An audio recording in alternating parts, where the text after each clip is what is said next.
Dear friends, మనము ఇప్పుడు ప్రస్తుతం ఆర్గానిక్ కెమిస్ట్రీ పార్ట్ 3ని చూస్తున్నాము. అందులో భాగంగా ఆల్కీన్లు అనే చాప్టర్ గురించి మనం చదువుతున్నాము. అందులో ఆల్కీన్లు అంటే ఏకబంధము కలిగి ఉన్నటువంటి సమ్మేళనాలు అని, ఏకబంధము కలిగి ఉన్నటువంటి సమ్మేళనాలన్నీ కూడా సంతృప్తమైనటువంటి సమ్మేళనాలు అని, అదేవిధంగా సంతృప్తమైనటువంటి ప్రతి సమ్మేళనం కూడా సంకలన చర్యలో ఎట్టి పరిస్థితుల్లో పాల్గొనదు, ప్రతిక్షేపణ చర్యలలో మాత్రమే పాల్గొంటుందన్నటువంటి విషయాల గురించి మనం చదవడం జరిగింది.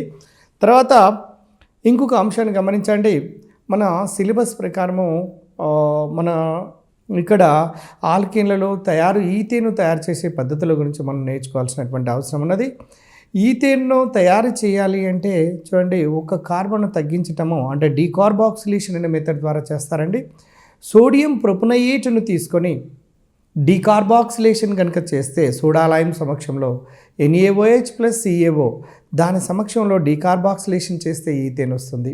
అదేవిధంగా రెండవది తయారీ కోసం మీరు గమనించండి స్క్రీన్ మీద హుర్జు చర్య అండి. 2 మోల్ల ఆల్కైల్ హాలైడ్ను సోడియం లోహంతో అనార్ద్ర ఈథర్ సమక్షంలో చర్య నొందించినట్లయితే ఈథేన్ అనే కాంపౌండ్ వస్తుంది. అంటే 2 మోల్ల ఆల్కైల్ హాలైడ్ అంటే ఇక్కడ 2 మోల్ల మీథైల్ అయోడైడ్ను సోడియం లోహంతో కనుక చర్య నొందిస్తే 2 moles ఆఫ్ NaI బయటకు పోతూ CH3 సింగిల్ బాండ్ CH3 అలా హుర్జు చర్య ద్వారా ఈథేన్ను పొందుతుంటాము. మీ అందరికీ తెలుసు, ఈ హుర్జు చర్య లోపల సరి సంఖ్యలో కలిగినటువంటి ఆల్కేన్లను మాత్రమే తయారు చేస్తాము.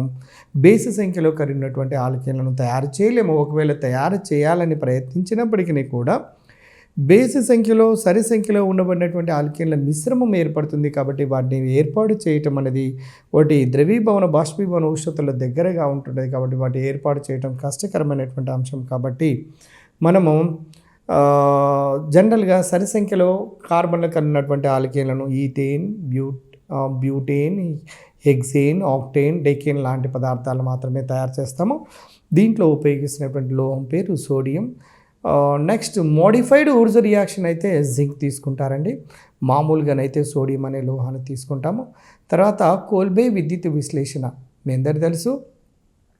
పొటాషియం ఎసిటేట్ను కనుక తీసుకొని చూసినట్లయితే పొటాషియం ఎసిటేట్ను జల విశ్లేషణ చెందించినట్లయితే పొటాషియం ఎసిటేట్ను జల విశ్లేషణ కావించినట్లయితే నీకు యానోడ్ వద్ద ఈథేన్ అనే ఒక హైడ్రోకార్బన్ ఏర్పడుతుంది. అంటే కోల్బే విద్యుత్ విశ్లేషణ పద్ధతి ద్వారా RCOONA కార్బాక్సిలిక్ ఆమ్లముల యొక్క సోడియం లవణములను విద్యుత్ విశ్లేషణ కావించినట్లయితే యానోడ్ వద్ద మీకు తెలిసినటువంటి విషయం ఏంటంటే హైడ్రోకార్బన్ ఏర్పడుతుంది అన్నటువంటి విషయం. క్యాథోడ్ వద్ద ఇక లోహం యొక్క హైడ్రాక్సైడ్తో పాటుగా హైడ్రోజన్ గ్యాస్ ఏర్పడుతుంది అన్నటువంటి విషయం మీకు తెలిసిందే.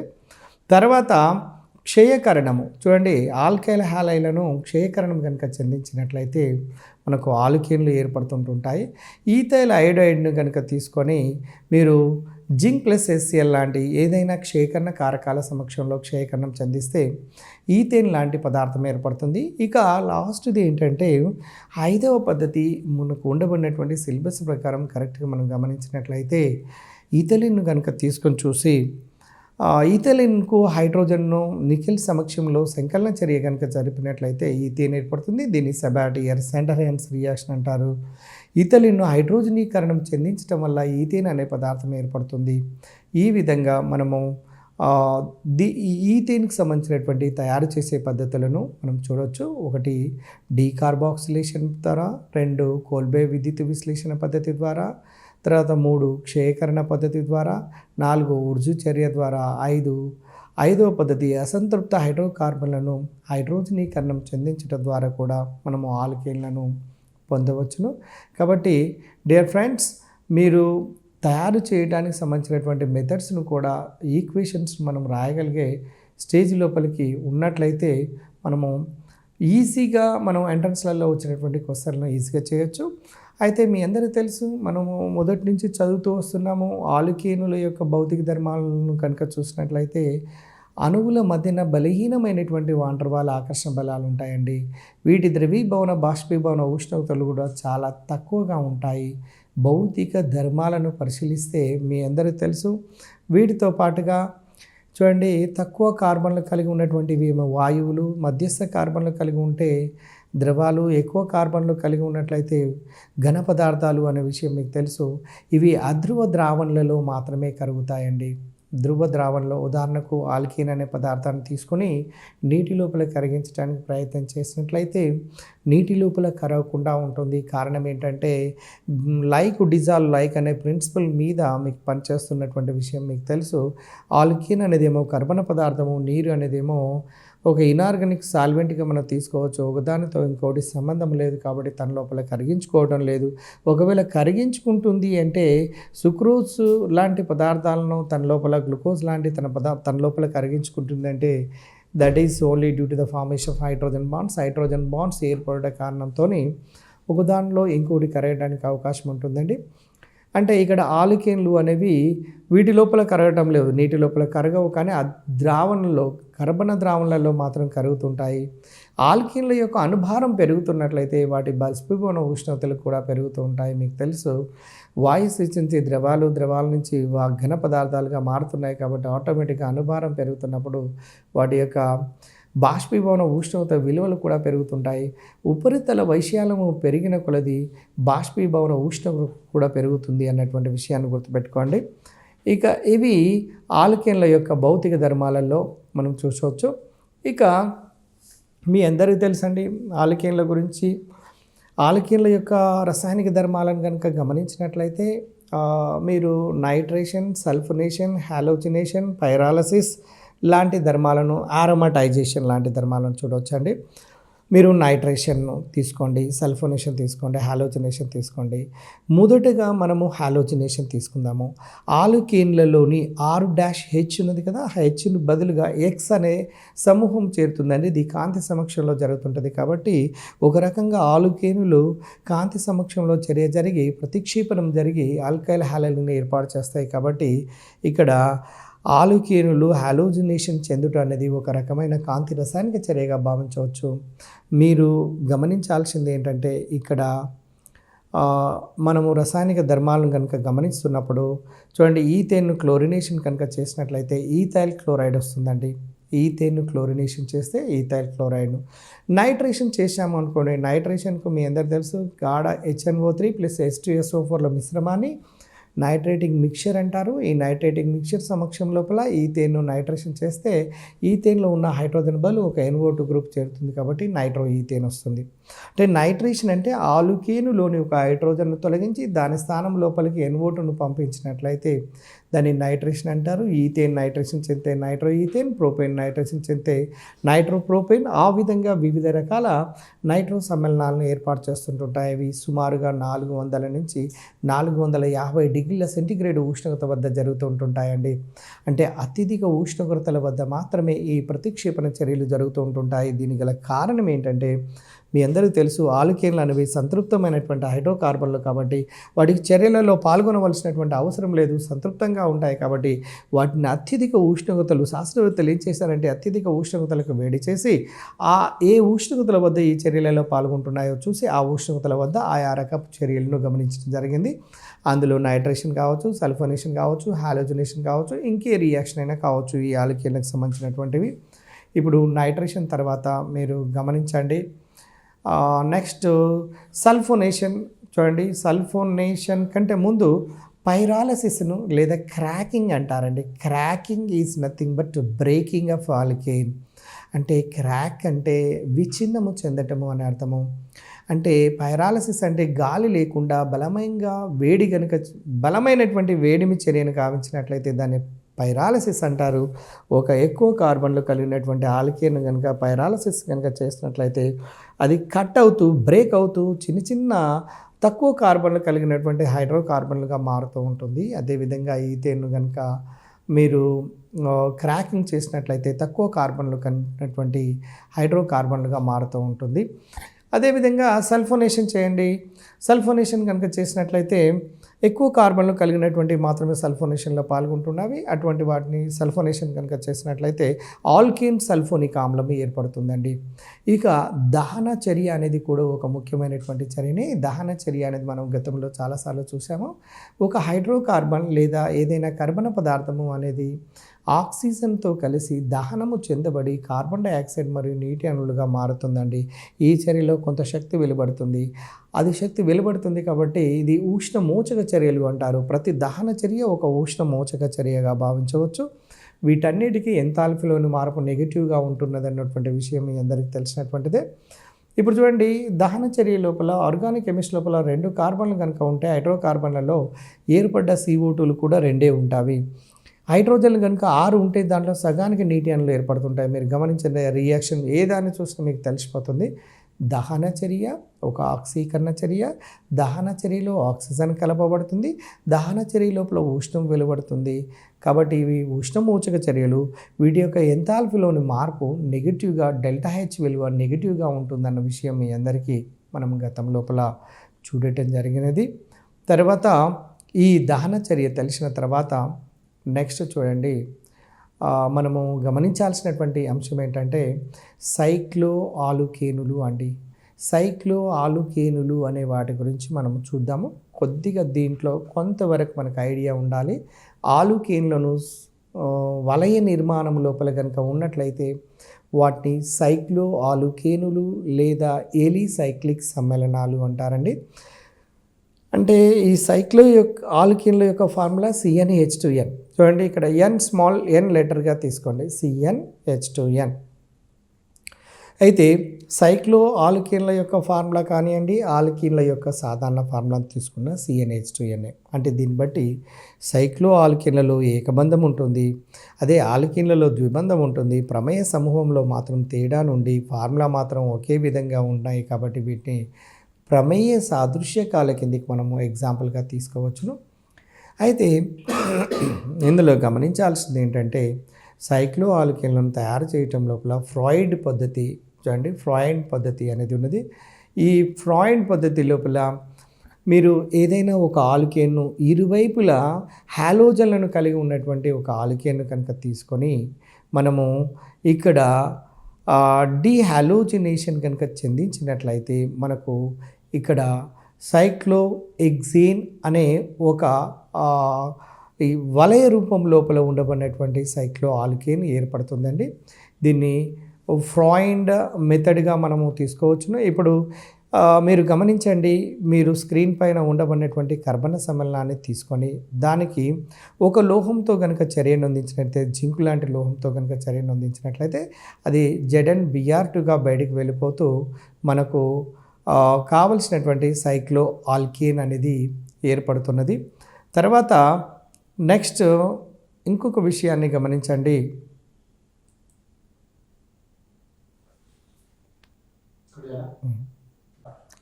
డియర్ ఫ్రెండ్స్, మనము సైక్లో ఆల్కేన్ల గురించి చూస్తున్నాము. సైక్లో ఆల్కేన్లు అనేది ఏర్పడాలి అంటే CnH2n జనరల్ ఫార్ములా అనే విషయం మనకు తెలుసు. ఒక కార్బన్తో సైక్లో ఆల్కేన్ ఏర్పడదు, 2 కార్బన్లతో సైక్లో ఆల్కేన్ ఏర్పడదు.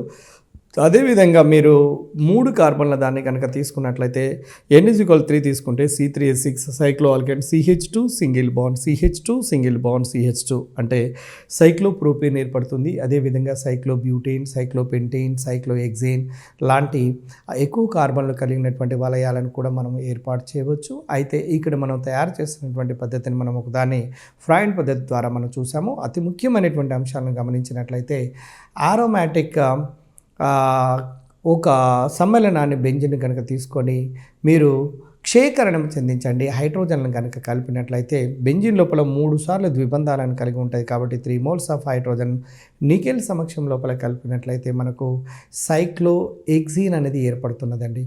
సైక్లోహెక్సేన్ ఏర్పడుతుంది. అదేవిధంగా ఆలుకేనులను డీహైడ్రోజినేషన్ చెందిస్తే కూడా క్రోమిక్ ఆక్సైడ్ సమక్షం లోపల ఆలుకేన్లను డీహైడ్రోజనీకరణం చెందించడం ద్వారా కూడా మనకు సైక్లో ఆలుకేన్లు అనేవి ఏర్పడుతున్నవి. మనకు స్క్రీన్ పైన మీరు గమనించండి, బెంజిన్ను ఇక్కడ మనము హైడ్రోజినేషన్ 3 మోల్ హైడ్రోజన్ కనుక కలపడం వల్ల సైక్లోహెక్సేన్ ఏర్పడుతుంది. అదేవిధంగా నెక్స్ట్ డీల్స్ ఆల్డర్ రియాక్షన్ చాలా ముఖ్యమైనదండి. ఇందులో డీల్స్ ఆల్డర్ రియాక్షన్ లోపల చూడండి, ముఖ్యంగా గమనించాల్సింది ఏంటంటే 1,3-బ్యూటాడైన్ తీసుకోండి. మీరు మొదట్లో కనపడుతున్నటువంటి డీల్స్ ఆర్డర్ చర్యలో మొదటిది 1,3-బ్యూటాడైన్, అది లైన్ ఫార్ములా. అక్కడ నెక్స్ట్ డైనోఫైల్ను తీసుకోండి. డైనోఫైల్ అక్కడ 2 బ్యూటీన్ను మనము తీసుకున్నాము. ఈ రెండు ఒకదానితో ఇంకొకటి 1,4 ఎడిషన్ రియాక్షన్ జరుపుకున్నప్పుడు మనకి ఏం ఏర్పడుతుంది అంటే డైమీథైల్ సైక్లోహెక్సీన్ అనే ఒక ఉత్పన్న పదార్థం ఏర్పడుతుందండి.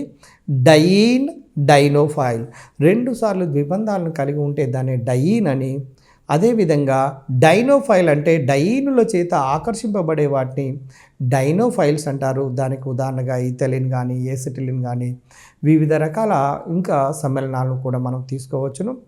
తర్వాత సైక్లో ఆల్కీన్ల యొక్క ధర్మాలను మనం చూసినట్లయితే సైక్లోహెక్సేన్ను హాలోజినేషన్ కనుక చేసినట్లయితే స్వేచ్ఛా ప్రాతిపదికల ప్రతిక్షేపణ చర్య జరిగి సైక్లోహెక్సేన్ల యొక్క ఉత్పన్నాల యొక్క మిశ్రమం ఏర్పడుతుందండి.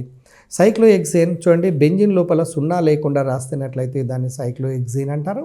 దాన్ని హాలోజినేషన్ చేయండి. ఇటువంటి హాలోజినేషన్ ఏ రకపు చర్య అని డిఎస్సి లోపల అడుగుతున్నాడు. కాబట్టి డియర్ ఫ్రెండ్స్, మీరు గుర్తుపెట్టుకోండి, సైక్లోహెక్సేన్ హాలోజినేషన్ జరిగేటప్పుడు స్వేచ్ఛా ప్రాతిపదికల ప్రతిక్షేపణ చర్య జరుగుతుంది అన్నటువంటిది ముఖ్యమైనటువంటి పాయింట్. ఆ పాయింట్ని మీరు క్యాచ్ చేయడానికి ప్రయత్నం చేయండి. మీరు తర్వాత చూడండి, దీని తర్వాత మనం గమనించాల్సినటువంటి అంశం ఏంటంటే సైక్లోహెక్సేన్ను క్లోరినేషన్ చేస్తున్నాం అనుకోండి, కాంతి సమక్షం లోపల ఇప్పుడు జరుగుతున్నటువంటిది లేదా ఏర్పడుతున్నటువంటి ప్రోడక్ట్ను చూడండి. క్లోరోసైక్లోహెక్సేన్, 1,2 డైక్లోరోసైక్లోహెక్సేన్, అట్లాగనే 1,4 డైక్లోరోసైక్లోహెక్సేన్ లాంటి వివిధ సమ్మేళనాల యొక్క మిశ్రమము అనేది ఏర్పడుతున్నదండి. ఇది ఆర్థో మరియు పారా ఐసోమర్ల యొక్క మిశ్రమం ఏర్పడుతుంది అన్నటువంటి విషయం మీకు అర్థమవుతున్నది. తర్వాత మనము ఆలుకేనులు, తర్వాత నెక్స్ట్ సైక్లో ఆలుకేనులు, ఆ తర్వాత అంశం ఏంటంటే ఆలుకీనుల గురించి. మీ స్క్రీన్ పైన ఆలుకేనులు, ఒలిఫినులు అనే పదం పడ్డది, దాన్ని వదిలిపెట్టేసేయండి.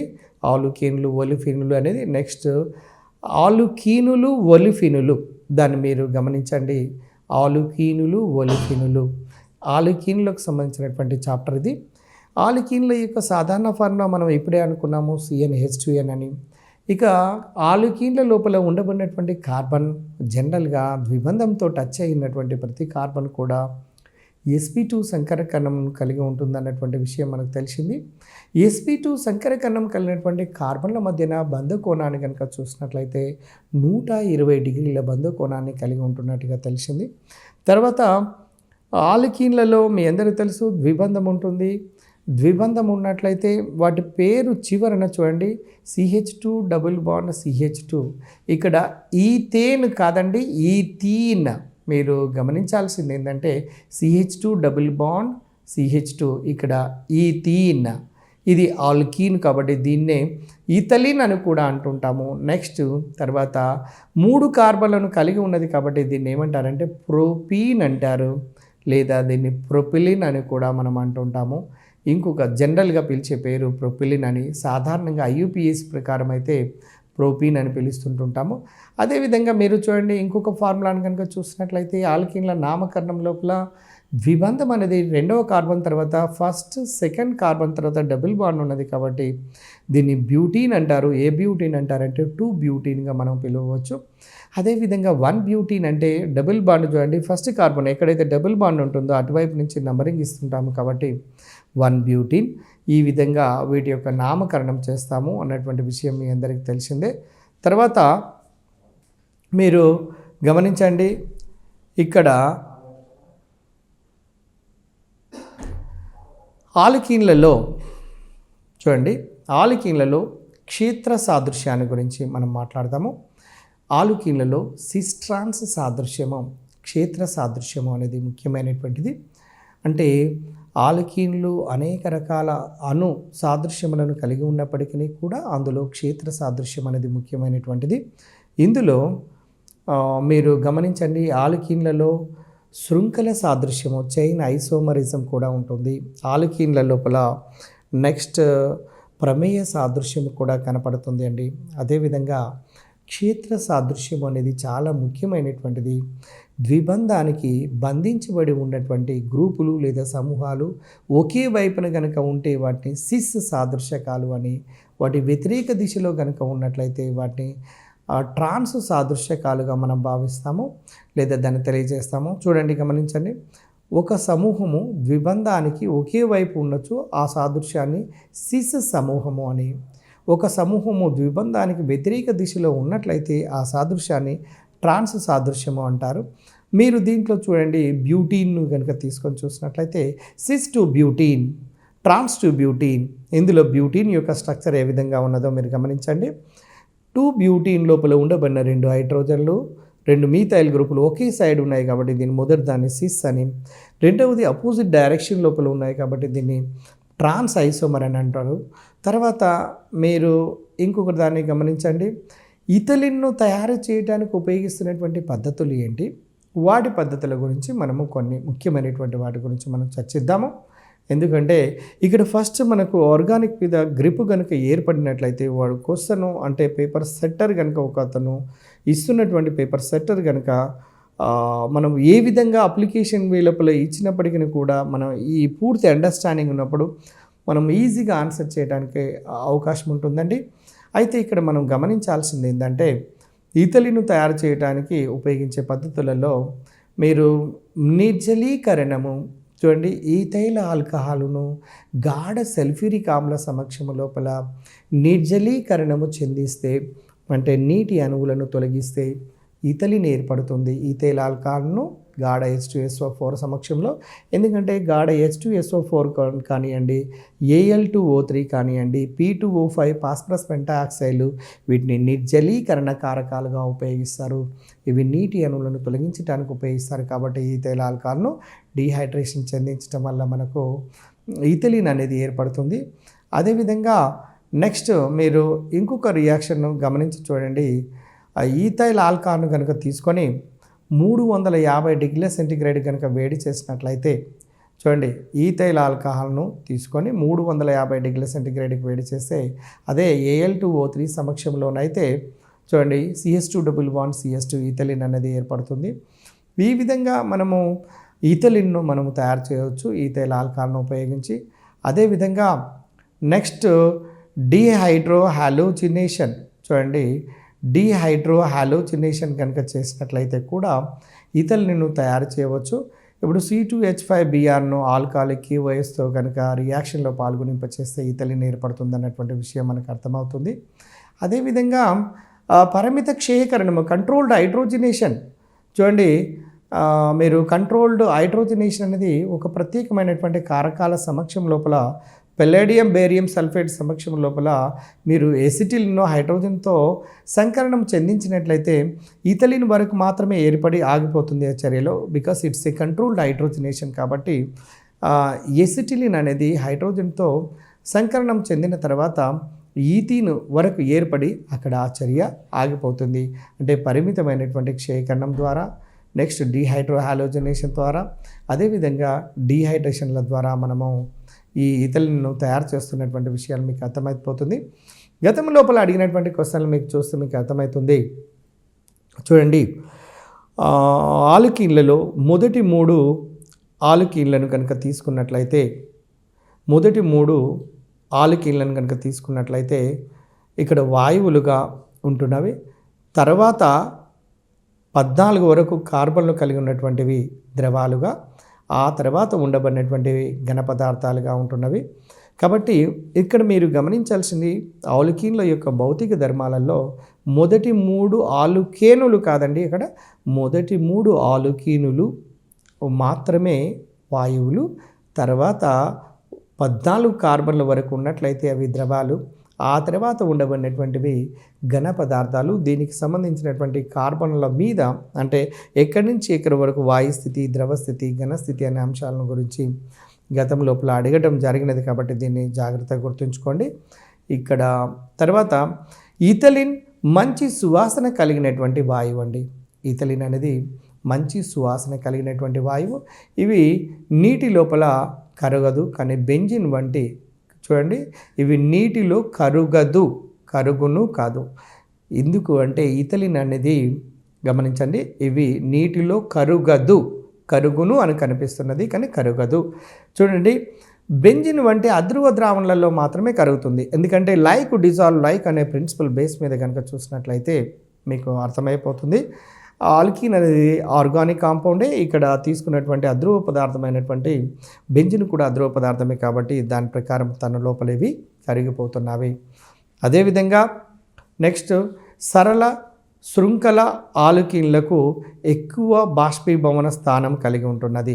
ఇక్కడ చూడండి, సరళ శృంఖల ఆలుకీనులకు, ఇక్కడ ఆలుకేనులు అని పడినది. సరళ శృంఖల ఆలుకీనులకు ఎక్కువ బాష్పీభవన స్థానమును కలిగి ఉంటాయండి. ఇది ఒక అంశము గుర్తుంచుకోండి. తర్వాత వీటి యొక్క రసాయనిక ధర్మము చూడండి. రసాయనిక ధర్మాలను కనుక గమనించినట్లయితే, రసాయనిక ధర్మాలను మీరు గమనించి చూసినట్లయితే ఆల్కీన్లు అనేవి ద్విబంధాలను కలిగి ఉంటాయి కాబట్టి సాధారణంగా అసంతృప్త సమ్మేళనాలు కాబట్టి ఇవి జరుపుతున్నటువంటి చర్యలన్నీ కూడా సంకలన చర్యలలో ఎక్కువ మోతాదు లోపల సంకలన చర్యలు జరుపుతూ ఉంటుంటాయండి. ప్రతిక్షేపణ చర్యలు అనేవి వీటి లోపల చాలా అరుదుగా ప్రతిక్షేపణ చర్యలు అనే పదం మనకు గుర్తుకు రాగానే వెంటనే సంతృప్తమైనటువంటి సమ్మేళనాల దగ్గరికి వెళ్ళి ఆల్కీన్ల యొక్క ప్రత్యేకమైనటువంటి చర్యగా మనం భావించాలి. మీరు మొదటిది తీసుకోండి, హైడ్రోజన్తో చర్యను తీసుకొని చూడండి. ఈథలిన్ను హైడ్రోజనేషన్ నికెల్ లేదా ప్లాటినం లేదా పల్లాడియం సమక్షం లోపల ethylene CH2 double bond CH2 దానికి ఒక మోల్ హైడ్రోజన్ కలిపితే డబుల్ బాండ్ సింగిల్ బాండ్ అవుతుంది. ఈథేన్ అంటే సంతృప్తమైనటువంటి సమ్మేళనంగా మారుతుందని. అదేవిధంగా హాలోజినేషన్ చేసి చూడండి. హాలోజినేషన్ అంటే బ్రోమిన్తో కలపండి. కార్బన్ టెట్రాక్లోరైడ్ సమక్షం లోపల ఇథలిన్కు బ్రోమిన్తో కలిపితే 1,2 డైబ్రోమో ఈథేన్ అనే కాంపౌండ్ ఏర్పడుతుంది మీకు. ఆ తర్వాత చూడండి, హైడ్రోజన్ హ్యాలైడ్ల యొక్క సంకలన చర్యలను కూడా మనం గమనించవచ్చు. HX సంకలన చర్య గురించి చదివేటప్పుడు మార్కోనిక్ ఆఫ్ నియమం గురించి మనం చదవాలి. గతం లోపల 2015 లోపల TRT ఎగ్జామినేషన్ లోపల ఈ మార్కోనిక్ ఆఫ్ రూల్ బేస్ చేసుకొని ఒక క్వశ్చన్ అడగడం జరిగినది కాబట్టి ఈ ఏరియా లోపల మనం మెల్లగా జాగ్రత్తగా చదవాల్సినటువంటి లేదా వినవలసినటువంటి అవసరం ఉన్నది. ఇటువంటి మార్కోనిక్ ఆఫ్ నియమం ప్రకారము అసౌష్ఠవ కారకాన్ని ద్విబంధానికి కలిపినప్పుడు ఇందులోని ధనాత్మకమైనటువంటి భాగము బాగా గమనించండి, అత్యధిక స్థిరత్వం కలిగిన కార్బోనియం కాటయాన్పై ఏర్పడే విధంగా మధ్యస్థ సమ్మేళనాన్ని ఏర్పాటు చేస్తుందండి. అంటే ఇప్పుడు మీరు దీన్ని కన్ఫ్యూజన్ లేకుండా సులభంగా మనము చెప్పాలి అంటే మీరు అర్థం చేసుకోండి. ఆల్కీన్లు కనుక HX లాంటి వాటితోని సంకలన చర్యలలో పాల్గొంటే HXని తీసుకుంటే H+X-, ఈ X- అనే రుణాత్మక భాగము అనేది తక్కువ హైడ్రోజన్ ఉన్నటువంటి కార్బన్ మీదకి చేరుతూ ఉంటుంటుందండి. అలా చేరినట్లయితే దానిని మార్కోనిక్ ఆఫ్ నియమము అంటారు. మార్కోనిక్ ఆఫ్ నియమం ప్రకారం అయితే ఒక రకమైనటువంటి ఉత్పన్నాన్ని, యాంటీ మార్కోనిక్ ఆఫ్ నియమం ప్రకారం అయితే ఇంకొక రకమైనటువంటి ఉత్పన్నాన్ని ఏర్పాటు చేస్తుంది అన్నటువంటి విషయం మీ అందరికీ తెలిసిందే. తర్వాత మీరు గమనించండి, పెరాక్సైడ్ ప్రభావము లేదా కరాష్ ప్రభావము అంటారు, లేదా దీన్నే వ్యతిరేక మార్కోనిక్ ఆఫ్ నియమము అంటారండి. అంటే పెరాక్సైడ్ల సమక్షం లోపల వ్యతిరేకంగా జరుగుతుంది వచ్చే ప్రోడక్టు, దానికి మార్కోనిక్ ఆఫ్ నియమం ప్రకారం ఒక రకమైన ఉత్పన్నం ఏర్పడితే యాంటీ మార్కోనిక్ ఆఫ్ ప్రకారం ఇంకొక రకమైన ఉత్పన్నం ఏర్పడుతుంది. కాబట్టి ఇక్కడ దీన్ని కూడా మనం జాగ్రత్తగా గమనించవలసినటువంటి అవసరం ఉన్నది. ఇప్పుడు ఉదాహరణకు మీరు CH3 చూడండి, మీరు ఉదాహరణకు ఈ యాంటీ మార్కోనిక్ ఆఫ్ నియమం ప్రకారం చూడండి, ప్రోపీన్ను మీరు గమనించండి. CH3 single bond CH double bond CH2 plus HBr చూడండి. H+Br- వాస్తవానికి మార్కోనిక్ ఆఫ్ నియమం ప్రకారం అయితే తక్కువ హైడ్రోజన్ ఉన్న కార్బన్ అంటే సెంటర్ కార్బన్ మీద చేరాలి. యాంటీ మార్కోనిక్ ఆఫ్ నియమం ప్రకారం అయితే ఆ Br- అనేది ఎక్కువ హైడ్రోజన్ ఉన్న కార్బన్ మీద చేరుతుంటుంది. కాబట్టి మీకు నార్మల్ ప్రొపైల్ బ్రోమైడ్ అనేది ఏర్పడుతున్నట్టుగా మనకు అర్థమవుతున్నది. తర్వాత మీరు పైన మీకు చర్యలను గమనించండి, మీకు స్పష్టంగా మీకు అర్థమైపోతున్నది. ఈథలిన్ను ప్రోపీన్ను HBrతో సంకలన చర్యలలో పాల్గొనింపచేస్తే నార్మల్ ప్రొపైల్ బ్రోమైడ్ ఏర్పడుతున్నట్టుగాను, అదేవిధంగా ఈథలిన్ను ఓజోనాలిసిస్ చెందించినట్లయితే ఇథలిన్ ఓజోనుతో సంకలనం చెంది ఇథలిన్ ఓజోనైడ్ను, తర్వాత జల విశ్లేషణ చెంది ఫార్మాల్డిహైడ్ అనే పదార్థాన్ని ఏర్పరుస్తుంది. దాంతోపాటు హైడ్రోజన్ పెరాక్సైడ్ ఉత్పన్నాన్ని ఏర్పాటు చేస్తుంది. అయితే ఓజోనాలసిస్ చర్యను జరపడం అనేది అసంతృప్త సమ్మేళనాల యొక్క లక్షణం కాబట్టి ఇథలిన్ అనేది ప్రాథమికమైనటువంటి ఆల్కీన్ సమ్మేళనం కాబట్టి ఓజోన్తో చర్యలో పాల్గొని ఇథలిన్ ఓజోనైడ్ అస్థిరమైనటువంటి సమ్మేళనము, ఆ తర్వాత జల విశ్లేషణ చెంది చివరికి స్థిరమైనటువంటి ఫార్మాల్డిహైడ్గా మనం మారుతూ ఉంటుంది. అయితే ఈ ద్విబంధం కలిగి ఉన్నటువంటి వాటిని గుర్తించడానికి ఓజోనాలసిస్ చర్యను ఒకదాన్ని, అదేవిధంగా బేయర్ కారకాన్ని కూడా ఉపయోగిస్తారండి. బేయర్ కారకం సహాయంతో కూడా ఇది అసంతృప్త సమ్మేళనాలా కాదా అని గుర్తుపట్టవచ్చు. అయితే ఇథలిన్ ఓజోనాలసిస్ చెందినప్పుడు ఇథలిన్ ఓజోనైడ్ ఆ తర్వాత జల విశ్లేషణ చెంది ఫార్మాల్డిహైడ్తో పాటుగా హైడ్రోజన్ పెరాక్సైడ్ని ఏర్పాటు చేస్తుంది. అదేవిధంగా ఇథలిన్ కనుక మీరు చల్లని విలీన KMnO4 సమక్షం లోపల ఆక్సీకరణం కనుక చెందించినట్లయితే, చల్లని విలీన KMnO4 సమక్షం లోపల కనుక ఆక్సీకరణం చెందించినట్లయితే ఇథలిన్ గ్లైకాల్ ఏర్పడుతుందండి. ఇథలిన్ గ్లైకాల్ లేదా 1,2-డైహైడ్రాక్సీ ఈథీన్. గ్లైకాల్స్ అంటే ఒక కర్బన సమ్మేళనంలో 2 OH గ్రూపులను కలిగి ఉన్నట్లయితే వాటిని గ్లైకాల్ అంటారు. ఇక్కడ మీరు ముఖ్యంగా గమనించాల్సింది ఏంటంటే ఇథలిను చల్లని విలీన KMnO4 సమక్షం లోపల ఆక్సీకరణం చెందించడం వల్ల ఏర్పడినటువంటి ఉత్పన్నము ఏం పేరంటే ఇథలిన్ గ్లైకాల్ ఏర్పడుతుంది. తర్వాత ఇథలిన్ను తక్కువ కార్బన్లు కలిగి ఉన్నటువంటి ఆల్కీన్ కాబట్టి, స్టార్టింగ్ కాంపౌండ్ కాబట్టి ఇది పాలిమేరీకరణ చర్యలలో సులభంగా పాల్గొంటుంది. తక్కువ అణుభారం కలిగినటువంటి సులభంగా పాలిమేరీకరణ చర్యలలో పాల్గొని తర్వాత పాలిమర్లను ఏర్పరిచి ఇథలిన్ పాలిమరీకరణం చెందటం వల్ల పాలిఇథలిన్ ఏర్పడుతుంది. దాని యొక్క డెన్సిటీని బేస్ చేసుకొని హై డెన్సిటీ పాలిఇథలిన్ గాను, లో డెన్సిటీ పాలిఇథలిన్ గాను వివిధ రకాలుగా మనము వర్గీకరించడం జరిగినది. అయితే ఇక్కడ 1500 నుంచి 2000 అట్మాస్ఫియర్ల పీడనము, సుమారు 200 డిగ్రీల సెంటీగ్రేడ్ని కనుక ఉపయోగించినట్లయితే అత్యధిక ఉష్ణోగ్రత, అత్యధిక పీడనాల వద్ద ఇథలిన్ను పాలిమేరీకరణం చెందించడం వల్ల మనకు పాలిఇథలిన్ అనేది ఏర్పడుతుంది. ఈ పాలిఇథలిన్ను పాలిథిన్ అని కూడా అంటారు. మీరు పాలిథిన్ కవర్లను తయారు చేయటంలోనూ, అంటే ముఖ్యంగా మనము వెజిటేబుల్స్ తేవడానికి ఉపయోగిస్తున్నటువంటి కవర్స్ ఉన్నాయి చూడండి, అవన్నీ కూడా దరిదాపుగా పాలిథిన్ కవర్లతోని పాలిథిన్ మెటీరియల్తో తయారు చేయబడినటువంటి పాలిథిన్ అనేది ఒక పాలిమర్ అనే విషయాన్ని గమనించండి. పాలిఇథలిన్ లోపల లేదా పాలిథిన్ లోపల మోనోమర్ ఏంటి అంటే మీరు గుర్తుంచుకోవాల్సినటువంటి అంశం ఏంటంటే ఇథలిన్ పాలిమరీకరణం చెందిస్తే ఏ పాలిమర్ ఏర్పడుతుందంటే పాలిఇథిన్ ఏర్పడుతుంది అనే విషయాన్ని గమనించండి. అదేవిధంగా నెక్స్ట్ దహన చర్యను మీరు తీసుకొని చూడండి. దహన చర్యను కనుక గమనించినట్లయితే మీరు స్క్రీన్ పైన చూడవచ్చు. Ethylene CH2 double bond CH2+O2 CO2 అంటే ఇక్కడ తీసుకున్న హైడ్రోకార్బన్లలో ఎన్ని కార్బన్లు ఉన్నాయో చూడండి. 2 కార్బన్లు ఉన్నాయి. ఎన్ని CO2లు ఏర్పడతాయంటే 2 CO2లు ఏర్పడతాయి. తీసుకున్న హైడ్రోకార్బన్లో ఆల్కీన్లో ఎన్ని హైడ్రోజన్ ఉన్నాయంటే 4 హైడ్రోజన్స్ ఉన్నాయి.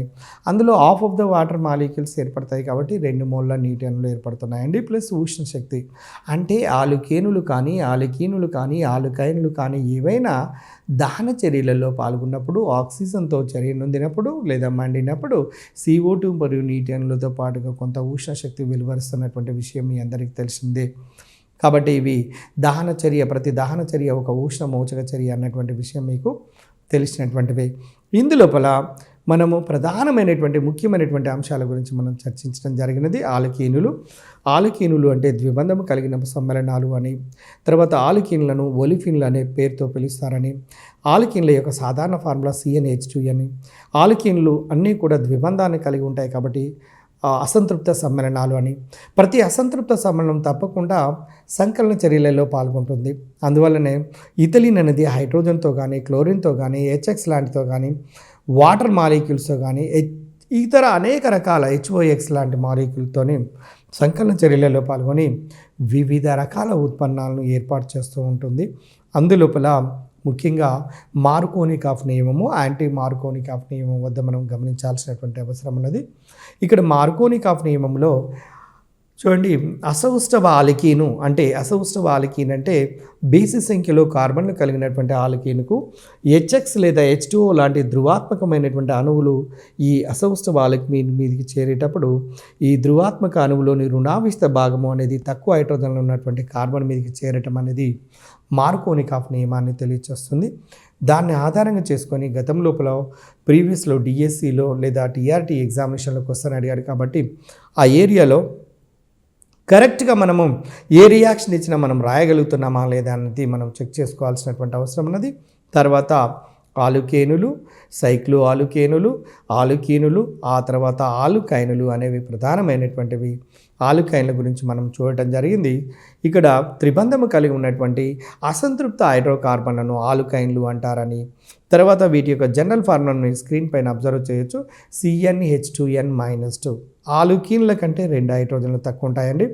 వరుస క్రమం లోపల గుర్తుపెట్టుకున్నట్లయితే మనం CnH2n+2 ఆలుకేన్లు, CnH2n-2 ఆ విధంగా ఒకదానితో ఒకటి పోటీగా వరుస క్రమం లోపల మనము పెట్టుకొని రాస్తూ మనం చూసుకున్నట్లయితే మెమరీ లోపల చాలా ఎక్కువగా ఉండటానికి అవకాశం ఉంటుంది. తర్వాత డియర్ ఫ్రెండ్స్, మీరు గమనించాల్సినటువంటి అంశం ఏంటంటే ఆలుకైన్ల లోపల కనుక చూసినట్లయితే త్రిబంధము కలిగినటువంటి కార్బన్లు sp సంకర కర్ణంలో కలిగి ఉంటాయి. తర్వాత వీటి యొక్క బంధ కోణము ఇది 180 degrees అండి, అది 1800 కాదు, గుర్తుపెట్టుకోండి. బంధ కోణము అనేది ఆలుకైనులలో త్రిబంధము కలిగినటువంటి ఆలుకైన్లలో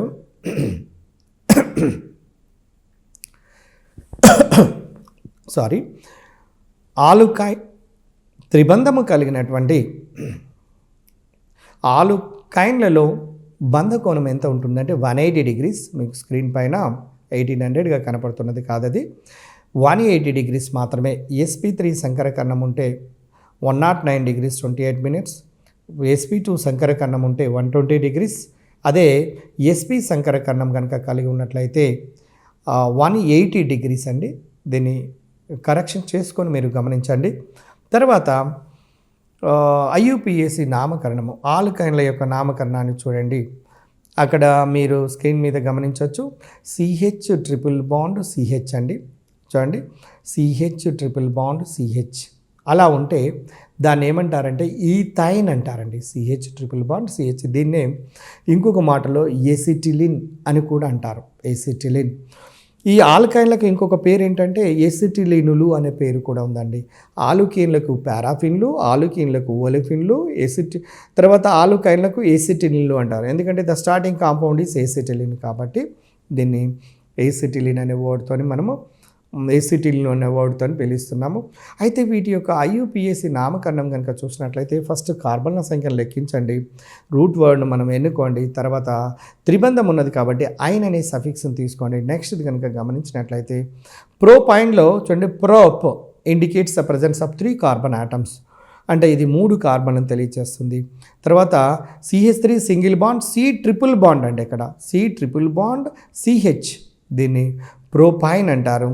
అదేవిధంగా మీరు బ్యూటైన్ చూడండి, బ్యూటైన్ 2 బ్యూటైన్ అంటే CH3 single bond C triple bond అండి, C triple bond C single bond CH3, దీన్ని 2 బ్యూటైన్ అంటారు. ఈ విధంగా మనము ఆల్కైన్ల యొక్క నామకరణాన్ని మనము గమనిస్తూ ఉంటుంటాము. తర్వాత మనము ఆలుకైన్లను తయారు చేసే పద్ధతుల గురించి మనం చూడవలసినటువంటి అవసరం ఉన్నది. ఇక్కడ మొట్టమొదటి మెథడండి మీరు గమనించండి, కాల్షియం కార్బైడ్ కనుక జల విశ్లేషణం చెందించినట్లయితే కాల్షియం హైడ్రాక్సైడ్తో పాటుగా ఎసిటిలిన్ అనే వాయువు వస్తుందండి. మీరు గమనించాల్సింది ఏంటంటే కాల్షియం కార్బైడ్ను జల విశ్లేషణ చెందిస్తే ఎసిటిలిన్ ఏర్పడుతుంది. CaC2+2H2O gives rise to CH triple bond CH plus CaOH taken 2 times. And తర్వాత డీహాలోజినేషన్ అండి, ఇక్కడ డీహాలోజినేషన్ కనుక చేసి డీహైడ్రోహాలోజినేషన్ చేయండి. ఇక్కడ డీహైడ్రోహాలోజినేషన్ చేసేటప్పుడు మీరు గమనించాల్సినటువంటిది ఏంటంటే CH3 సింగిల్ బాండ్ CH2Br కనుక తీసుకున్నట్లయితే, CH3 సింగిల్ బాండ్ CH2Br కనుక తీసుకున్నట్లయితే ఆల్కహాలిక్ KOH అంటే మీకు HBr అండి, ఇక్కడ మొదటి కార్బన్ మీద CH2 మీద H ఉంటుంది. ఈ H తర్వాత యువతల వైపున ఉన్నటువంటి Br, ఈ రెండు కూడా బయటికి ఎలిమినేషన్ జరిగి మనకు ఈథలిన్ అనే ఇక్కడ మనకు వస్తున్నటువంటి ప్లీజ్ రిపీట్. ఇక్కడ మనము గమనించాల్సినటువంటి రెండవ పద్ధతి మరొకసారి గమనించండి. డీహాలోజినేషన్ అండి. ఇక్కడ డీహాలోజినేషన్ జరుగుతున్నది ఏంటంటే, మొట్టమొదటిగా మీరు తీసుకున్నటువంటిది 1,2-డైబ్రోమో ఈథేన్ కనుక తీసుకొని ఆల్కహాలిక్ KOSతో కనుక మీరు చేసినట్లయితే ఇక్కడ మొదటగా ఏమవుతుందంటే డీహైడ్రోహాలోజినేషన్ జరుగుతూ 2 టైమ్స్ జరగటం వల్ల మీకు CH ట్రిపుల్ బాండ్ CH అనేది ఏర్పడుతుందండి. అదేవిధంగా నెక్స్ట్ హాలోఫామ్ నుండి లేదా క్లోరోఫామ్ నుండి మీరు CHI3 + CHI3 + 6 మోల్స్ ఆఫ్ Agతోని చేస్తే 6 మోలుల 6 AgI వస్తూ CH ట్రిపుల్ బాండ్ CH మనకు ఏర్పడుతుంది. కాబట్టి ఎసిటిలిన్ అనేది ఈ విధంగా తయారవుతుంది లేదా ఈ విధంగా ఏర్పడుతుంది అన్నటువంటి విషయాన్ని మనం గమనిస్తున్నాము. అదేవిధంగా నెక్స్ట్ డీహాలోజినేషన్ అండి. ఇప్పుడు ఈ మెథడ్ పేరు డీహాలోజినేషన్. ఈ డీహాలోజినేషన్ అనే పద్ధతి లోపల మీరు గమనించండి, 1,2-డైబ్రోమో ఈథేన్ను జింక్తో కనుక చర్యను అందిస్తే ZnBr2 బయటికి పోతుందండి. ZnBr2 పోవటం వల్ల ఒక రకమైనటువంటి సమరణము, తర్వాత 2 మోల్ల ZnBr2తో కనుక చర్యల్లో పాల్గొన్నట్లయితే అప్పుడు మనకు ఏర్పడుతున్నటువంటిది ఏంటంటే CH ట్రిపుల్ బాండ్ CH అనేది మనకు ఏర్పడుతుంది. అనే పదార్థం ఏర్పడుతుంది లేదా ఈథైన్ అనే పదార్థం ఏర్పడుతుంది అన్న విషయం మీకు అర్థమైపోతున్నది. వీటి యొక్క తయారు చేసే పద్ధతులు, ఏ పద్ధతి ద్వారా ఏ కాంపౌండ్ ఎలా ఏర్పడుతుంది అనే విషయాన్ని మీరు గమనించిన తర్వాత నెక్స్ట్ మీరు గమనించాల్సింది ఏంటంటే, ఇక్కడ ఆల్కైన్లకు సంబంధించినటువంటి భౌతిక ధర్మాలను గమనించండి. ఎసిటిలిన్ రంగు లేనటువంటి వాయువు వెల్లుల్లి వాసన కలిగి ఉంటుంది. దీనికి కారణం ఏంటంటే H2S పాస్పిన్ వంటి మలినాలు ఉండటం వలన దీనికి ఈ వెల్లుల్లి లాంటి వాసన కలిగి ఉంటుందన్నటువంటి విషయాన్ని మీరు గమనించండి. తర్వాత ఇది ఈథర్ లేదా ఆల్కహాల్లో కరుగుతూ ఉంటుంది.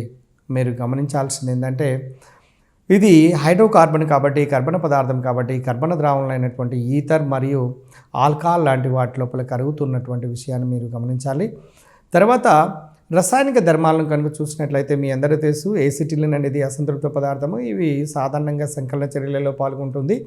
CH ట్రిపుల్ బాండ్ CH ఒక సిగ్మా బంధము 2 పై బంధాలను కలిగి ఉంటుంది కాబట్టి సులభంగా సంకలన చర్యలలో పాల్గొని సంకలన ఉత్పన్నాలను ఏర్పాటు చేస్తుంది. ఇక్కడ హైడ్రోజన్తో కానివ్వండి, H2 కానివ్వండి, X2తో కానివ్వండి, HBr, H2O లాంటి వివిధ రకాల అణువులతోని సంకలన చర్యలలో పాల్గొని వివిధ రకాల ఉత్పన్నాలను ఏర్పాటు చేస్తుందని కొన్ని ముఖ్యమైనటువంటి సంకలన చర్యల గురించి మనము గమనిద్దాం.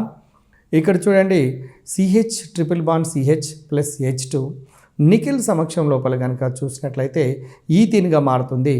దానిని చూడండి 140 డిగ్రీ సెంటీగ్రేడ్ వద్ద మనం ఇచ్చేస్తున్నాము. మళ్ళీ హైడ్రోజనీకరణం కనుక చేసినట్లయితే ఈథీన్గా మారుతుంది. మొదటి దశలో ఈథైన్ H2తో కలిసి ఈథీన్గాను, ఆ తర్వాత రెండవ దశలో ఈథేన్గా మారుతుంది. అదేవిధంగా ఎసిటిలిన్కు 2 మోల్ల బ్రోమిన్తో కనుక సంకలన చర్యలలో పాల్గొన్నట్లయితే కార్బన్ టెట్రాక్లోరైడ్ సమక్షం లోపల మనకు ఈథేన్కి సంబంధించినటువంటి ఒక ఉత్పన్నం, హాలోజన్ ఉత్పన్నాన్ని 1,1,2,2 టెట్రాబ్రోమో ఈథేన్ అనే ఒక సమ్మేళనాన్ని ఏర్పాటు చేస్తుంది. ఎందుకు ఎసిటిలిన్ బ్రోమిన్తో సంకలన చర్యలో పాల్గొంటుంది అంటే, ఎసిటిలిన్ అనేది ఒక అసంతృప్త పదార్థం కాబట్టి ఇది సంకలన చర్యలలో పాల్గొంటున్నట్టుగా తెలుస్తుంది. అదేవిధంగా మూడవ రియాక్షన్ను గమనించండి, chemical reaction CH triple bond CH + HCl. మీరు దీన్ని కనుక HClతో సంకలన చర్యలో పాల్గొనింపచేస్తే మీకు వినైల్ క్లోరైడ్ వస్తుంది. మళ్ళీ ఇంకొక HClతో కనుక మీరు సంకలన చర్యల్లో పాల్గొనింపచేసినట్లయితే ఎసిటిలిన్కు సంబంధించినటువంటి ఒక ఉత్పన్న పదార్థం ఏర్పడుతున్నట్టుగా మీరు స్క్రీన్ పైన గమనించవచ్చు. ఈ విధంగా సాధారణంగా ఎసిటిలిన్ అనేది కొన్ని ముఖ్యమైనటువంటి సంకలన చర్యల్లో పాల్గొనేటువంటి వివరాలను మనము గమనిస్తూ ఉన్నాము. తర్వాత మీరు గమనించండి, నీటితో సంకలన చర్య చూడండి. మీరు CH ట్రిపుల్ బాండ్ CH నీటితో అంటే సిహెచ్ ట్రిపుల్ బాండ్ సిహెచ్ మీకు స్క్రీన్ పైన కనపడడం లేదు, మీరు ఒకసారి చూడండి. సిహెచ్ ట్రిపుల్ బాండ్ సిహెచ్ అనేది ఎసిటిలిన్. ఇది మామూలుగా HgSO4 ప్లస్ H2SO4ల యొక్క మిశ్రమం సమక్షంలో నీటితో సంకలన చర్యలలో పాల్గొన్నట్లయితే వినైల్ ఆల్కహాల్ ఏర్పడుతుంది. ఇది టాటమరైజేషన్ చెందినట్లయితే వినైల్ ఆల్కహాల్ టాటమరైజేషన్ చెందినట్లయితే ఎసిటాల్డిహైడ్ అనే ఉత్పన్నాన్ని ఏర్పరుస్తున్నట్టుగా మనకు అర్థమవుతుంది. వినైల్ ఆల్కహాల్, ఎసిటాల్డిహైడ్ రెండు కూడా టాటోమర్లకు ఉదాహరణగా మనం తీసుకోవచ్చు. ఇది కూడా ఒక నీటితో సంకలన చర్య జరగటం వల్ల అంతిమంగా ఏర్పడినటువంటి ఉత్పన్నము ఇక్కడ వినైల్ ఆల్కహాల్ లేదా ఎసిటాల్డిహైడ్గా మనం చెప్పవచ్చును. తర్వాత మీరు చూడండి, ఎసిటిలిన్లో స్పెషాలిటీ ఏంటంటే మామూలుగా ఆలుకీనులు సైక్లో ఆలుకేన్లతో పోల్చి చూసినట్లయితే ఎసిటిలిన్కు ఆమ్ల స్వభావం ఉంటుందండి. అంటే సిహెచ్ ట్రిపుల్ బాండ్ సిహెచ్ అంటే ఇది H+లను రీప్లేస్ చేస్తుందండి మెటల్స్తోని. అందువల్ల ఎసిటిలిన్కు ఆమ్ల లక్షణాన్ని కలిగి ఉంటుంది. కాబట్టి ఎసిటిలిన్లో ఉండబడినటువంటి హైడ్రోజన్లు ఆమ్ల లక్షణాన్ని కలిగి ఉంటాయి. కాబట్టి ఇవి ఉత్తేజిత లోహములతోని స్థానభ్రంశం చెందిస్తుంటాయండి. అంటే ఎసిటిలిన్ లోపల ఉండబడినటువంటి బంధాన్ని ఎసిటిలినిక్ బంధము అంటారు. ట్రిపుల్ బాండ్ను ఎసిటిలినిక్ బంధము అని. అదేవిధంగా ఆ ట్రిపుల్ బాండ్తో అంటి ఉన్నటువంటి కార్బన్లను ఎసిటిలినిక్ కార్బన్లు అని, అదేవిధంగా ఎసిటిలినిక్ కార్బన్లతో అంటి ఉన్నటువంటి హైడ్రోజన్లను ఎసిటిలినిక్ హైడ్రోజన్లు అంటారండి. ఎసిటిలినిక్ హైడ్రోజన్ల సంఖ్య ఆలుకైన్లలో ఎంత ఎక్కువ సంఖ్యలో పెరిగితే దానికి అంత ఎక్కువ ఆమ్లత్వం పెరుగుతుందండి. కాబట్టి దాన్ని బట్టి మనం అర్థం చేసుకోవచ్చు దేనికి ఎక్కువ ఆమ్లత్వం ఉంటుంది, దేనికి తక్కువ ఆమ్లత్వం ఉంటుంది అన్నటువంటి విషయము మీరు గమనించండి. సోడియం ఎసిటలైడ్ ఎలా ఏర్పడుతుందో చూద్దాం. CH triple bond CH. దయచేసి మీరు జాగ్రత్తగా కేర్ఫుల్గా గమనించండి ఇక్కడ, ఎందుకంటే ఈ ఈక్వేషన్ను 2 moles ఆఫ్ Naతో కనుక రియాక్ట్ అయినట్లయితే ఇక్కడ Na, మీరు ఆ Naను రైట్ వైపున కనపడుతున్నటువంటి దాన్ని ఇక్కడ మీరు చూడండి, Na C ట్రిపుల్ బాండ్ అండి. ఇక్కడ మనం గమనించాల్సింది Na C triple bond CNA disodium acetylide అంటారండి. దీన్ని మెటల్ ఎసిటలైడ్ అంటారు. దీన్ని ఆర్గానోమెటాలిక్ కాంపౌండ్స్ అని కూడా అంటుంటాము. అంటే దీన్ని బట్టి నీకు ఏమర్థమవుతుంది అంటే ఎసిటిలిన్ లోపల ఉండబడినటువంటి హైడ్రోజన్లు తన సమ్మేళనం నుంచి బయటికి విడుదలవుతున్నాయి. కాబట్టి మనము దానికి ఏ లక్షణం ఉంటున్నట్టుగా మనం గమనించవచ్చు అంటే ఎందుకు స్థానభ్రంశం చెందుతున్నవి అంటే ఆమ్లత్వ లక్షణాన్ని కలిగి ఉండటం వల్లనే సోడియం లోహంతో ఇది స్థానభ్రంశం చెంది డైసోడియం ఎసిటలైడ్ను అనే ఒక రకమైనటువంటి ఆర్గానోమెటాలిక్ కాంపౌండ్ను ఏర్పాటు చేస్తున్నవి. తర్వాత నెక్స్ట్ ఇది ఇక్కడి నుంచి మీరు గమనించండి, ఆరోమాటిక్ హైడ్రోకార్బన్లు. ఆరోమాటిక్ హైడ్రోకార్బన్లు అంటే బెంజిన్ లాంటి పదార్థాలండి. బెంజిన్ను మనం తీసుకోవాలి. బెంజిన్ యొక్క ఫార్ములా C6H6. బెంజిన్ యొక్క నిర్మాణం లోపల మీరు గమనించే ఉంటారు 3 సార్లు ద్విబంధములు కలిగి ఉంటాయి. అందువల్లనే బెంజిన్ సంకలన చర్యలలో పాల్గొన్నప్పుడు 3 మోల్ల హైడ్రోజన్తో సంకలన చర్యలలో పాల్గొని సైక్లోహెక్సేన్గా మారుతుంది. అయితే బెంజిన్ అనేది ఒక మంచి ఆరోమాటిక్ ఉత్పన్నానికి ఉదాహరణగా మనం తీసుకుంటాము. బెంజిన్ యొక్క కెమిస్ట్రీ లేదా ఆరోమాటిక్ కెమిస్ట్రీ అనేది మొట్టమొదటగా బెంజిన్ నుంచి మాత్రమే ప్రారంభమవుతున్నది. బెంజిన్ యొక్క ఫార్ములా C6H6. ఇది అసంతృప్త సమ్మేళనము, కానీ మిగతా సమ్మేళనాల కంటే ప్రత్యేకమైనటువంటిది. కానీ మీరు గమనించండి, జనరల్గా బెంజిన్లో ద్విబంధాలు ఉంటున్నవి. ద్విబంధాలు ఉన్నంత మాత్రం చేత ఇది పూర్తి అసంతృప్తంగా కనపడదు, కొంతవరకు సంతృప్తమైనటువంటి స్వభావాన్ని కలిగి ఉంటాయి. అయితే ఆరోమాటిక్ సమ్మేళనాల యొక్క ప్రత్యేకమైనటువంటి లక్షణం ఏంటంటే ఇవి సంకలన చర్యలలో పాల్గొంటాయి, ప్రతిక్షేపణ చర్యలలో పాల్గొంటాయి. వాస్తవానికి మీరు ఆలికీన్లను తీసుకోండి, ద్విబంధము కలిగినటువంటి ఆలికీన్లను కనుక తీసుకున్నట్లయితే అవి ఒక సంకలన చర్యలు మాత్రమే జరుపుతాయి. కానీ అదే బెంజిన్ లాంటి ఆరోమాటిక్ సమ్మేళనాలను కనుక తీసుకొని చూసినట్లయితే మీరు ఇది ప్రతిక్షేపణ చర్యలను జరుపుతూ ఉంటుంది మరియు సంకలన చర్యలను జరుపుతూ ఉంటుంది. అంటే దీన్ని బట్టి మీకేమర్థమవుతున్నది అంటే బెంజిన్ యొక్క ఫార్ములాను కనుక చూసినట్లయితే C6H6 గాను దాని స్ట్రక్చర్ను బెంజిన్ కెక్కుల యొక్క నిర్మాణాన్ని చూసినప్పుడు దీంట్లో 3 సార్లు ద్విబంధాన్ని కలిగి ఉంటున్నట్టుగా, దీనికి 2 రెజొనెన్స్ రూపాలను కలిగి ఉంటున్నట్టుగా గమనించవచ్చు. అయితే ఇది అసంతృప్త సమ్మేళనం కానీ మిగతా సమ్మేళనాల కంటే ప్రత్యేకమైనటువంటిది అన్న విషయాన్ని మనకు అర్థమవుతుంది. బెంజిన్ రెజొనెన్స్ నిర్మాణాలు రెండింటిని కలిగి ఉంటున్నది. మీరు బెంజిన్ యొక్క నిర్మాణాలను రాస్తున్నటువంటి వాటిని చూడండి. ద్విబంధాల యొక్క పొజిషన్ రాసి చూసినట్లయితే 2 మాత్రమే మనకు నిర్మాణాలు ఏర్పడతాయి. వాటిని బెంజిన్కు సాధ్యమయ్యే రెజొనెన్స్ నిర్మాణాలు ఎన్ని అంటే 2. సంకరకరణ నిర్మాణం రాసేటప్పుడు బెంజిన్ లోపల ఉండబడినటువంటి 6 ఎలక్ట్రాన్లు నిరంతరము పరిభ్రమిస్తుంటాయి. కాబట్టి బెంజిన్ వలయం లోపల దాన్ని మనము ద్విబంధాలకు బదులుగా మనము ఒక సున్నాతోని లేదా ఒక రౌండ్ సర్కిల్తో మనం చూపిస్తూ ఉంటుంటాము. దాన్ని బెంజిన్గా గుర్తిస్తారు. అయితే నెక్స్ట్ చూడండి, బెంజిన్ యొక్క రెజొనెన్స్ శక్తి 36 కిలో క్యాలరీస్ పర్ మోల్ అడగటానికి అవకాశం ఉంటుందండి. ఇది గుర్తుంచుకోవాలి. బెంజిన్ యొక్క రెజొనెన్స్ శక్తి ఎంత అంటే 36 కిలో క్యాలరీస్ పర్ మోల్. ఒక ఆరోమాటిక్ పదార్థానికి రెజొనెన్స్ శక్తి పెరుగుతున్నట్లయితే దాని యొక్క ఆరోమాటిక్ నేచర్ కూడా ఎక్కువగా ఉంటున్నట్టుగా మనకు అర్థమవుతున్నది.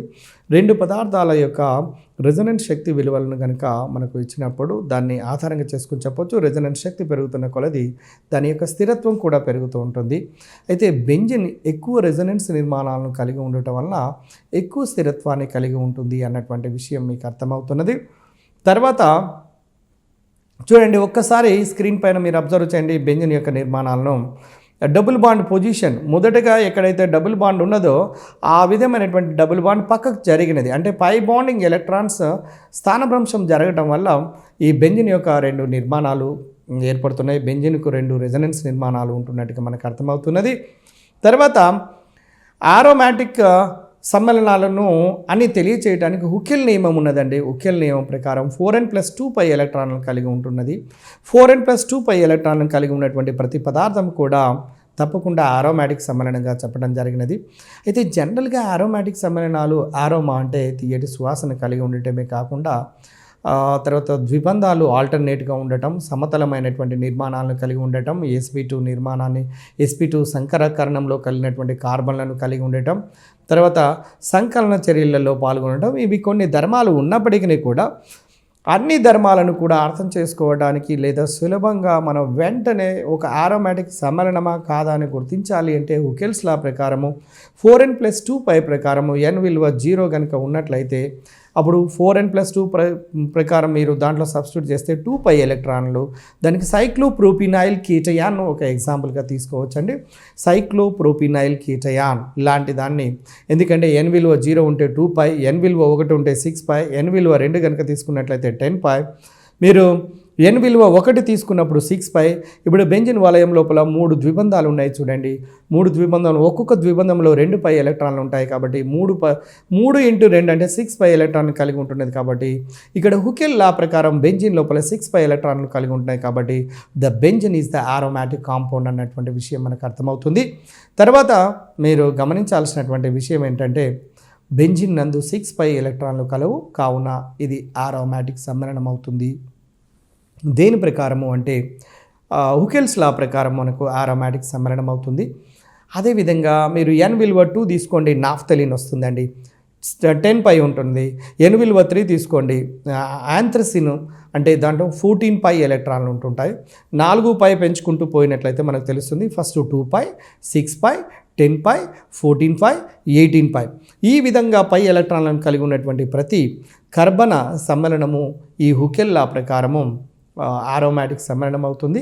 అయితే మనకు బెంజిన్ సిలబస్ లోపల ఉన్నటువంటి దాని ప్రకారము తయారు చేసే పద్ధతుల గురించి కూడా మనం చూడాల్సినటువంటి అవసరం ఉన్నది. అందులో మీరు గమనించండి, బెంజిన్ తయారు చేసే పద్ధతుల్లో మొట్టమొదటి ఎసిటిలిన్ నుండి బెంజిన్ను తయారు చేస్తూ ఉంటుంటాము.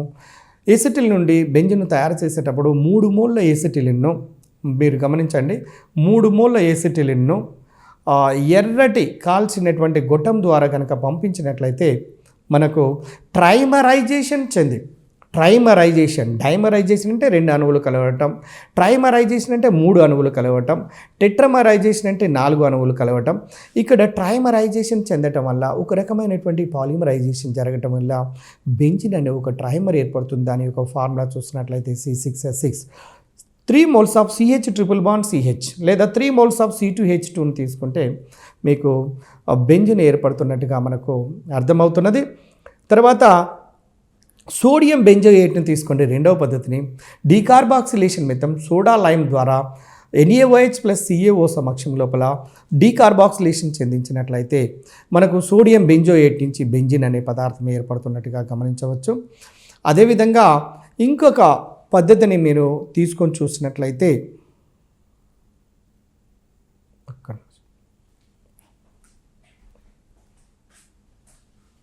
డియర్ ఫ్రెండ్స్, మీరు బెంజిన్ యొక్క రియాక్షన్స్ గురించి, బెంజిన్ యొక్క తయారు చేసే పద్ధతుల గురించి, బెంజిన్ యొక్క అణు నిర్మాణం గురించి, బెంజిన్ యొక్క ఆరోమాటిక్ స్వభావం గురించి, బెంజిన్ లోపల ఉండబడినటువంటి పై ఎలక్ట్రాన్ల గురించి, బెంజిన్ సంబంధించినటువంటి సమాచారం గురించి మనం చదువుతున్నాము. హుకెల్ లా గురించి కూడా చదివాము. అయితే ఇప్పుడు వరకు చూసినటువంటి కొన్ని ముఖ్యమైనటువంటి తయారు చేసే పద్ధతుల గురించి చూసాము.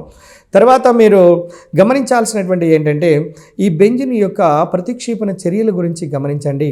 బెంజిన్ను నైట్రేషన్ కనుక చేసినట్లయితే గాఢ HNO3 ప్లస్ H2SO4ల సమక్షం లోపల నైట్రేషన్ కనుక చేసినట్లయితే నైట్రోబెంజిన్ అనేది ఏర్పడుతుంది. అంటే బెంజిన్ లోపలికి వచ్చే గ్రూప్ NO2 ప్లస్, బెంజిన్ నుంచి బయటికి వెలువడుతున్నటువంటి గ్రూప్ H ప్లస్, అంటే H ప్లస్ స్థానం లోపలికి NO2 చేరుతుంది. కాబట్టి నైట్రోబెంజిన్ ఆయిల్ ఆఫ్ మిరాబెయిన్ అనే ఒక రకమైనటువంటి కర్బన సమ్మేళనం ఏర్పడుతుంది. దీని యొక్క ఫార్ములా C6H5NO2గా మనం తెలియచేయవచ్చు. అయితే నైట్రేషన్ తర్వాత మీరు ఇంకో కొన్ని రియాక్షన్ మీరు గమనించండి. ఈ రియాక్షన్ కనుక చూసినట్లయితే క్లోరినేషన్ చేయండి. బెంజిన్ కనుక క్లోరినేషన్ చేస్తే క్లోరోబెంజిన్, బ్రోమినేషన్ చేస్తే బ్రోమోబెంజిన్, అయోడినేషన్ కనుక చేస్తే అయోడోబెంజిన్. ఈ విధంగా హాలోజినేషన్ చర్యలను మనం గమనించవచ్చు. అయితే ఇక్కడ హాలోజినేషన్ జరిగేటప్పుడు FeX3 సమక్షంలో జరుగుతుందండి. FeX3తో కనుక తీసుకున్నట్టే FeX3/X2 తీసుకుంటే హాలోబెంజిన్, FeCl3/Cl2 తీసుకుంటే క్లోరోబెంజిన్, FeBr3/Br2 తీసుకుంటే బ్రోమోబెంజిన్. అలా వివిధ రకాల హాలోజన్ యొక్క బెంజిన్ ఉత్పన్నములను పొందడానికి అవకాశం ఉంటుంది. Benzene sulphonation చెందించండి. బెంజిన్కు గాఢ సల్ఫ్యూరిక్ ఆమ్లాన్ని కనుక కలిపి మీరు సల్ఫోనేషన్ చేస్తే బెంజిన్ సల్ఫోనిక్ యాసిడ్ వస్తుంది. అదేవిధంగా బెంజిన్ను మిథైలేషన్ చేయించండి. మీరు స్క్రీన్ పైన గమనించవచ్చు. బెంజిన్ను మిథైలేషన్ కనుక చేసినట్లయితే మిథాల్ బెంజిన్, ఆల్కైలేషన్, దీన్ని ఫ్రీడెల్ క్రాఫ్ట్ ఆల్కైలేషన్ అంటారండి. బెంజిన్కు ఆల్కైల్ హాలైలతోని AlX3 సమక్షంలో చర్యనొందించి ఆల్కైల్ బెంజిన్ అని పొందటాన్ని ఫ్రీడెల్ క్రాఫ్ట్ ఆల్కైలేషన్ అంటారు. ఈ ఫ్రీడెల్ క్రాఫ్ట్ ఆల్కైలేషన్ ద్వారా బెంజిన్ ఆల్కైల్ బెంజిన్గా మారుతుంది. ఈ చర్య ద్వారా methyl benzene, ethyl benzene, propyl benzene, isopropyl benzene, tertiary butyl benzene, అలా వివిధ రకాల ఆల్కైల్ బెంజిన్ల యొక్క ఉత్పన్నాన్ని మనం పొందవచ్చును. అదేవిధంగా Friedel Craft acetylation or acylation చూడండి. ఫ్రీడెల్ క్రాఫ్ట్ ఎసైలేషన్ కనుక చూసుకున్నట్లయితే బెంజిన్కు యాసిడ్ హాలైలతో AlX3 సమక్షంలో, అంటే AlX3 అనేది ఇక్కడ క్యాటలిస్ట్గా పనిచేస్తుందండి. దాని సమక్షం లోపల కనుక చేసినట్లయితే నీకు ఎసైల్ బెంజిన్ అనే ఉత్పన్నం ఏర్పడుతుంది.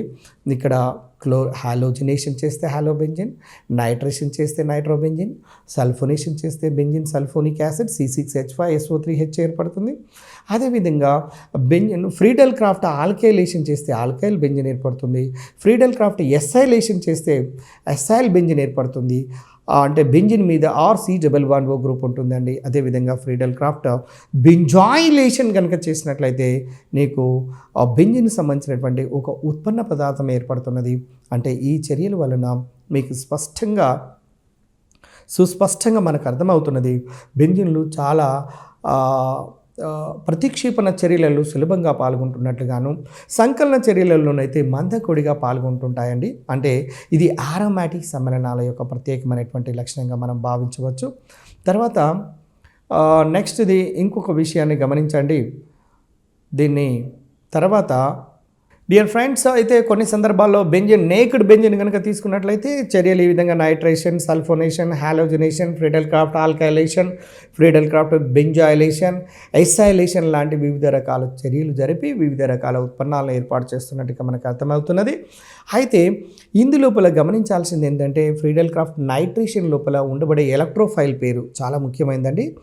నైట్రేషన్ లోపల బయటికి పోయే అవుట్ గోయింగ్ ఎలక్ట్రోఫైల్ H+ అయితే ఇన్కమింగ్ NO2+ అండి. బెంజిన్ నైట్రేషన్లో ఎలక్ట్రోఫైల్ NO2+, బెంజిన్ హాలోజినేషన్లో X+, బెంజిన్ అదే సల్ఫోనేషన్లోనైతే SO3 అవుతుంది.